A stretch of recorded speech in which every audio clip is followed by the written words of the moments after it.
Welcome, folks. It's been a long time, hasn't it?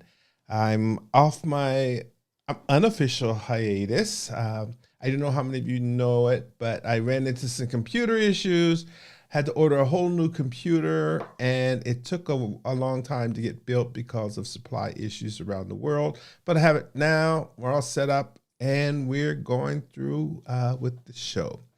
We have a really good show for you today. I'm interviewing a friend of mine that has some amazing, and when I say amazing stories, we're not going to get to all of them, but she really has some amazing stories of some of her travel adventures that we're going to share with you today. So, without further ado, let me bring her in.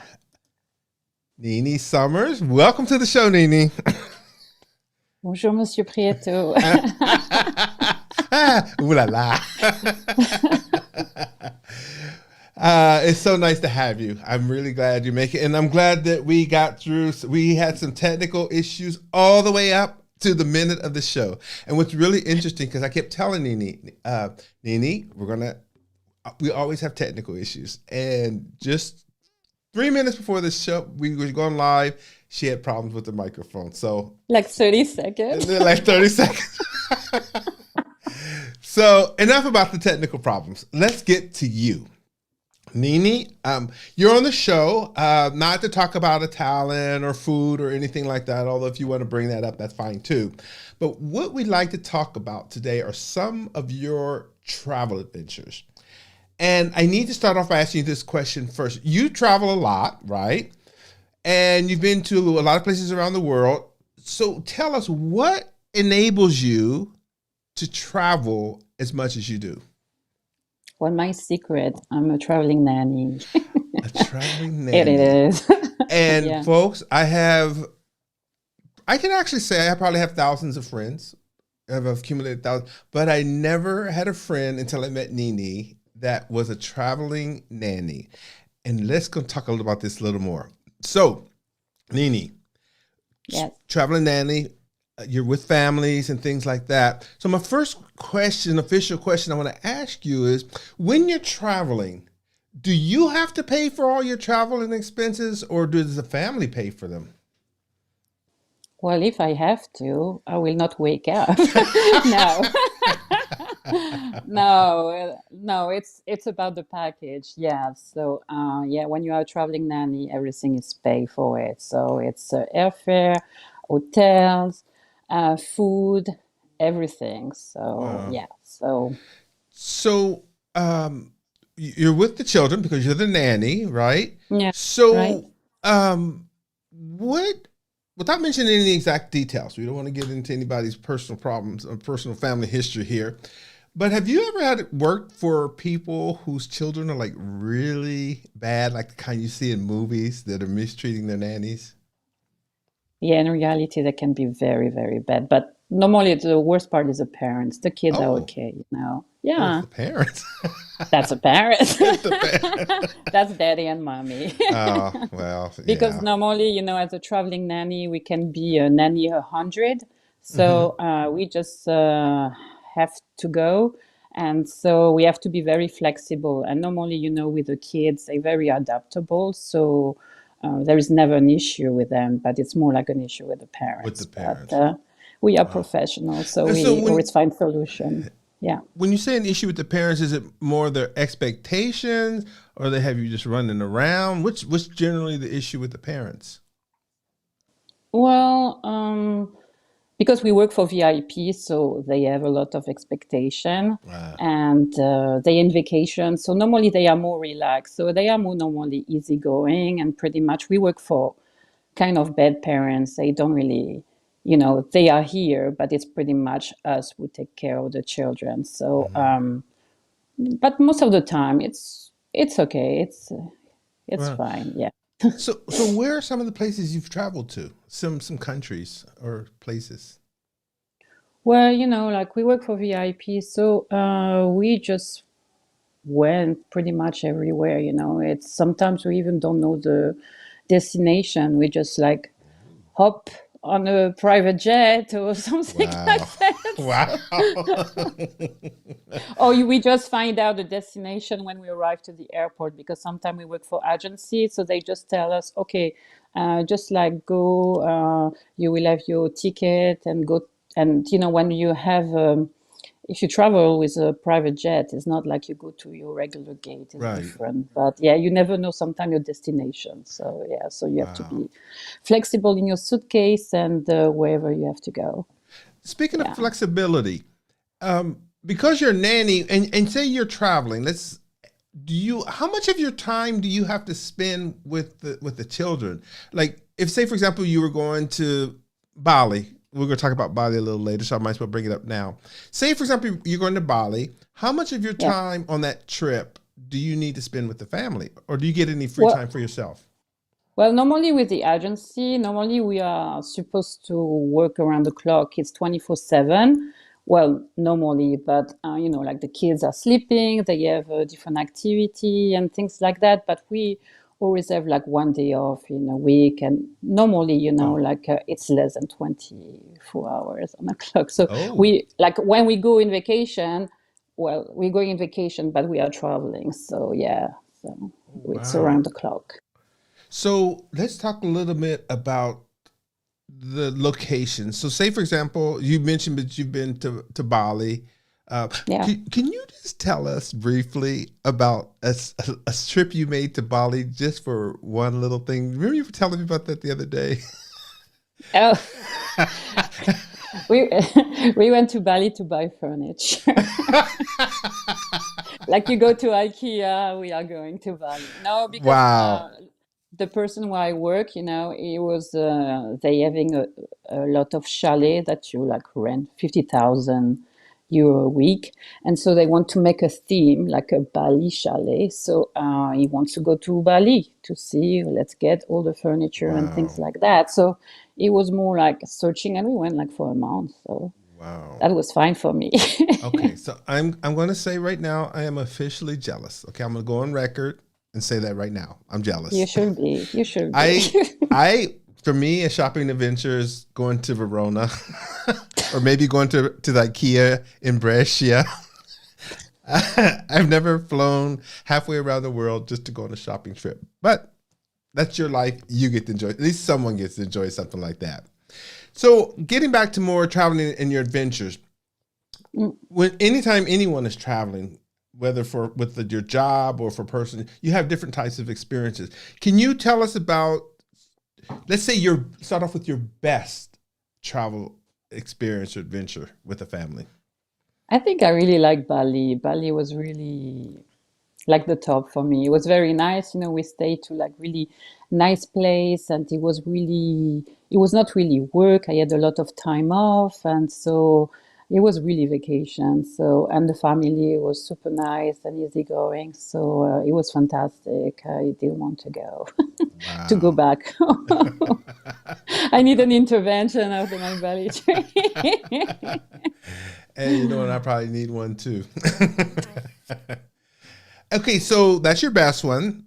What has been your worst travel experience? Well, I will say I went a few times in the Middle East, and once I end up in Kuwait, and I end up to be in jail. So I Okay. will Okay. say that took the pompon. Okay. Do tell. Yeah, You it's kind ended of up in fair. jail? Really? Yeah, the kid was Wow. very bad. So Wow. yeah, he didn't want just to go to the museum. And so when he saw like two policemen, he told them that I don't know, this lady, she's kidnapping me, and I end up to be in Oh my jail. Yeah. goodness. The parents or someone else? No, I was just like with the kid in a museum, and Oh my goodness. Oh wow. That's kind of scary. So how did you get out of that? well, actually, I have like a special insurance when I travel in case I go to jail. Hmm. More better for me. I don't say that it's Amma who came like rescue me.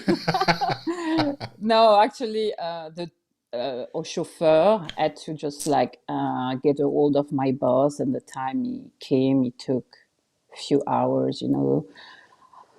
I was there like at least like almost 7 hours, so it was a long time. Yeah, I do not Wow. recommend. Yeah. Wow. S- Other than the experience, which is scary, how was your experience of traveling with a family in the Middle East?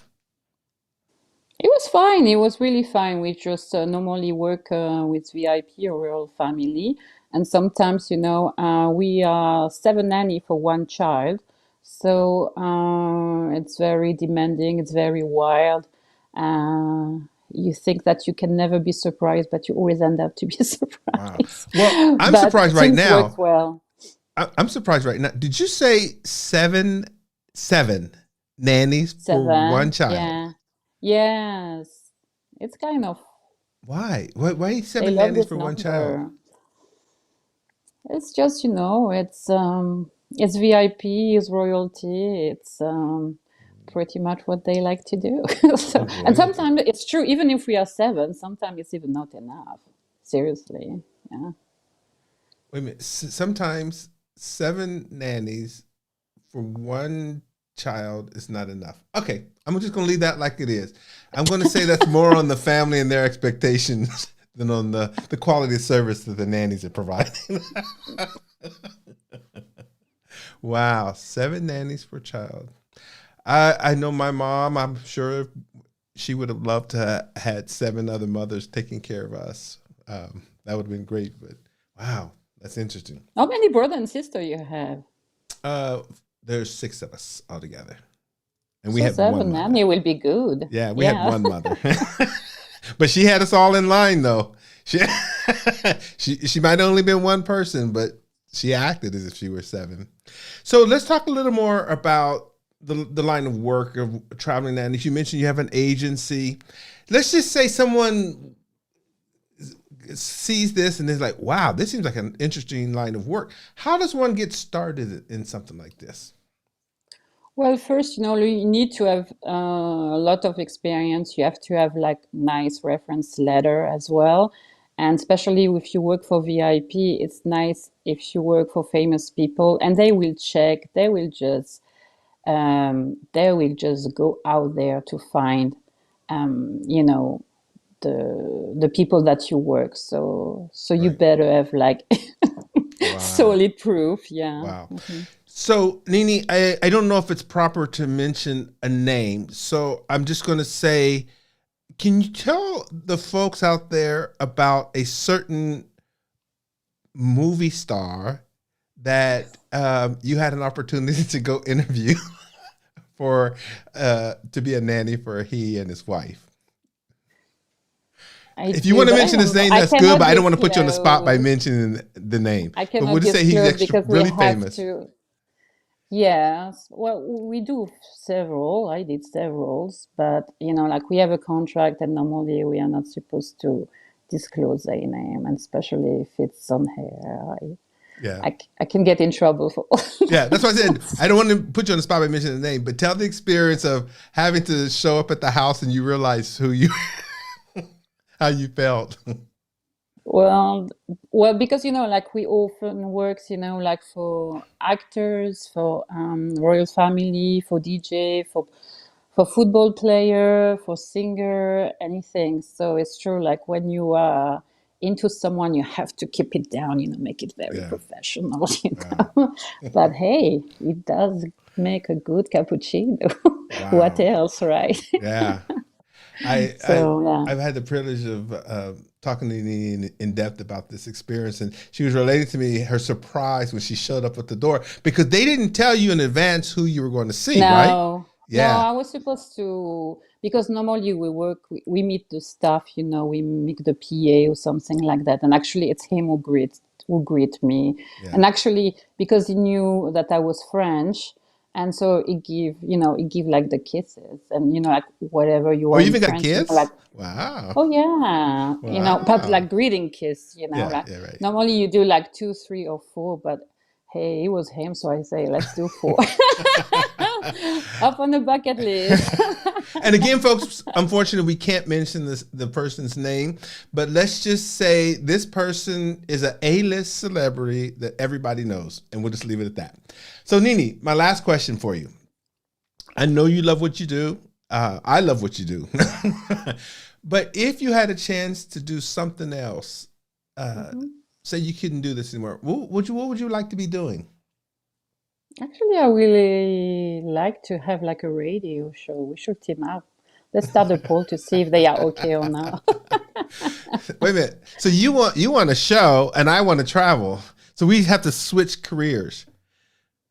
Because I would like to be We could. Yeah. When I was a little kid, there was a show on TV, without dating myself, there was a show on TV called Family Affair. And it was about this, he wasn't super wealthy, but he was wealthy enough to afford what they call a gentleman's gentleman. And basically he took care of him.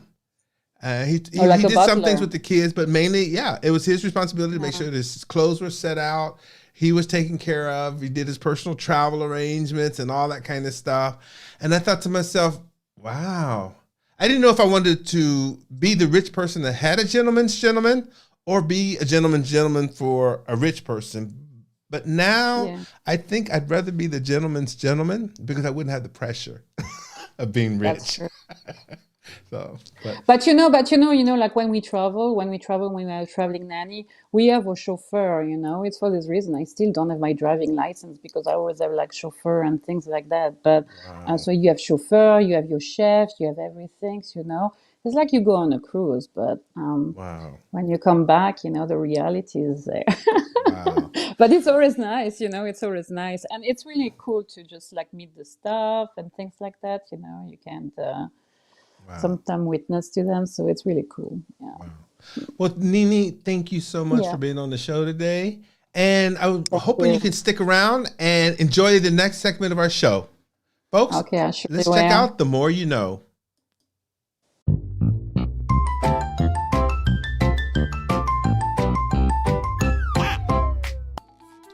In this episode of The More You Know, I'd like to talk about something that I've been thinking quite a bit about lately.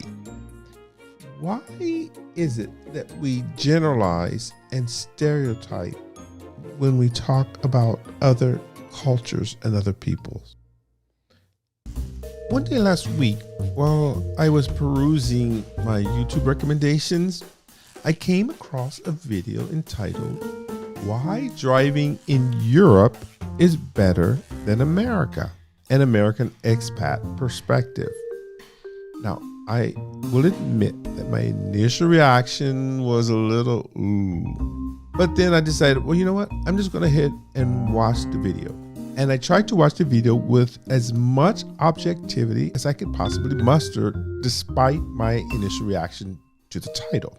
So this American expat was now living in the Netherlands. And from what I gathered from his experience driving in Europe was limited to him driving in the Netherlands and Germany.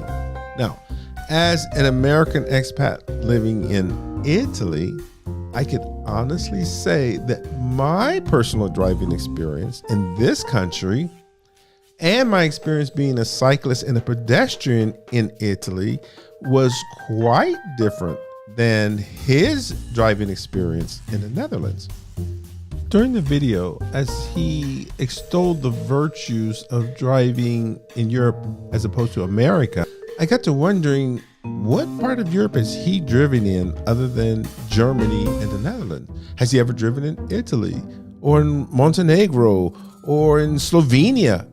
I say that because I think that if he had visited other parts of Europe, especially Southern Europe, maybe he wouldn't have been so general in his statements about European drivers. Maybe he would have limited his comments to the Netherlands or German and say Dutch drivers or German drivers are better than American drivers. It's still a generalization, but it's not as general as saying an entire continent of diverse people drive so much better than an entire country of other people. Now, it may sound like I was really offended. I wasn't greatly offended. I was a little put out, to be honest with you.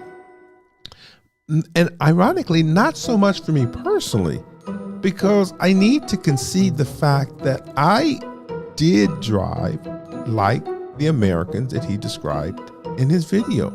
I remember when I was younger, living in the United States and driving around Ohio, that I would drive down the street with a bowl of oatmeal in one hand and a cup of coffee in another hand, and my knees basically controlling the car. I'm not saying that was the right thing to do. It was actually a very bad thing to do. My point is, I wasn't so much offended for me, but all the American drivers out there that are very conscientious, and there are a lot of them. I was more offended for them than I was for myself. Also, I took slight umbrage to the fact that he was positing that no, or at least a negligible amount of Europeans eat in their car or talk on the phone while driving. Again, had he been in the part of Europe that I've been in, I think he would not have made that statement so general. At one point, ironically, he even spoiled his own argument by saying that in the Netherlands, they put cameras along the highways to catch and ticket anyone that's driving distracted, anyone eating or drinking or talking on the phone. Now, assuming that they did invest all of that money to catch the odd few Americans that may be driving in the Netherlands, eating and chatting on the phone, then that must mean that there are sufficient European drivers that are driving distracted to warrant the investment of the money in that technology, right? You wouldn't put all of that effort into a system that's only going to catch the odd few people that are visiting from other countries. There must be a significant amount of people that are living there that are doing the same thing. Now, another thing that I found fascinating was when I looked at the comments, both from Europeans and Americans, the sheer volume of comments where people were making even more sweeping generalizations about American and European drivers. Why do we do that? Why do we generalize and stereotype other people and other cultures, for good or for bad, when most, if not all of us, do not like it when others generalize about our culture or make stereotypical comments about our race or our ethnicity? And also, what is the difference between generalizations and stereotypes? So I decided to do some research, and here's what I came across. There's a gentleman by the name of Milton J. Bennett, PhD, and he wrote a really interesting article that I would love to share with you guys. And I'm going to read some of the things that he mentioned in this article. First, he started off by giving the definitions of a stereotype and a generalization. Here's what he says. A cultural generalization is a statement about a group of people. For instance, saying that U.S. Americans tend to be more individualistic compared to many other cultural groups is an accurate generalization about that group. A cultural generalization may become a stereotype if it is definitively applied to individual members of the group. For instance, it would be stereotyping a particular person to assume that he or she must be individualistic by virtue of being a U.S. American. So basically, generalization could be accurate and good. In fact, he says that we cannot and should not avoid making cultural generalizations. Generalizations are an inherent part of human perception. every describable object of perception has been assigned to a category that associates it with other assumedly similar objects and contrasts it with other assumedly different objects. Like he says, when we definitively apply that generalization, accurate or inaccurate, to every member or individual of the group, then that's when it becomes a stereotype. Now, he says that it is possible to make accurate generalizations about prevalent qualities of a group without stereotyping individuals in the group. Accurate generalizations are based on the measurement of a chosen set of cultural criteria, for example, styles or values. Here's the key point. In a large number or a random sample of individuals.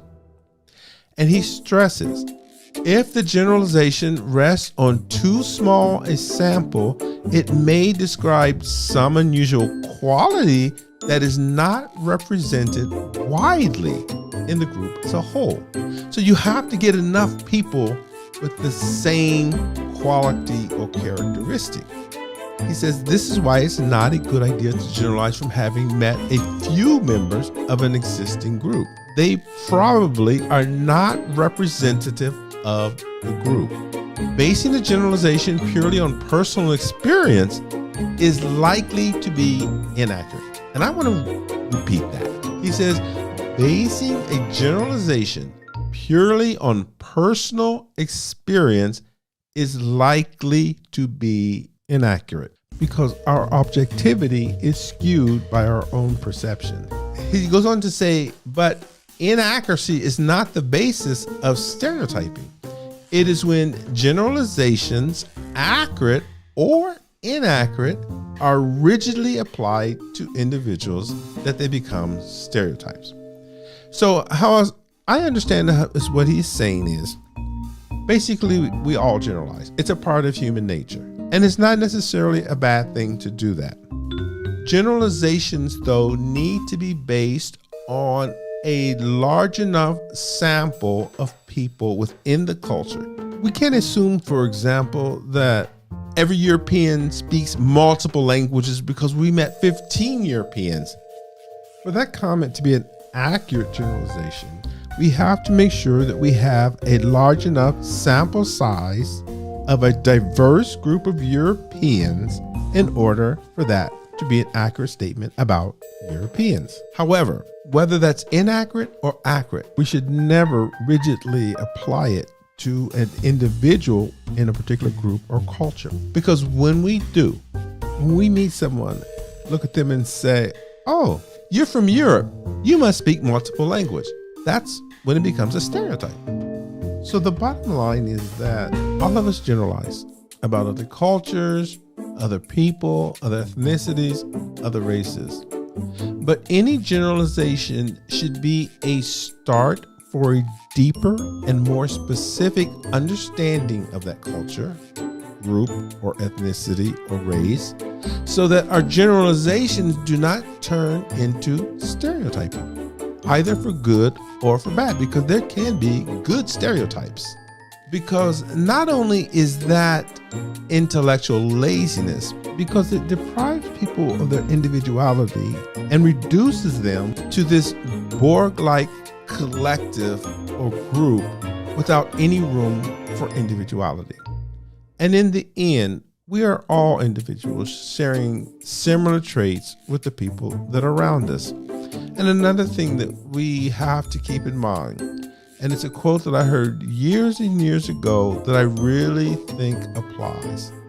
One man is capable of doing what all men are capable of doing. So to say that one group has this unique set of qualities is wrong, because it might be the predominant set of qualities, but it's not unique to the group. They're not the only people that possess those particular qualities or characteristics or habits. And that is the more you know about generalizations and stereotypes.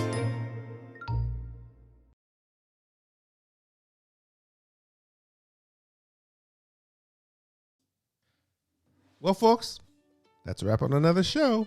I really hope you enjoyed it. If you'd like to see more shows like this, no problem. Just subscribe to my channel. It's super easy. Click on the subscribe button, then click notifications, and every time I upload a new show, you'll be the very first one to know. Also, if you'd like to be on the show, or maybe you know someone wants to be on the show, no problem.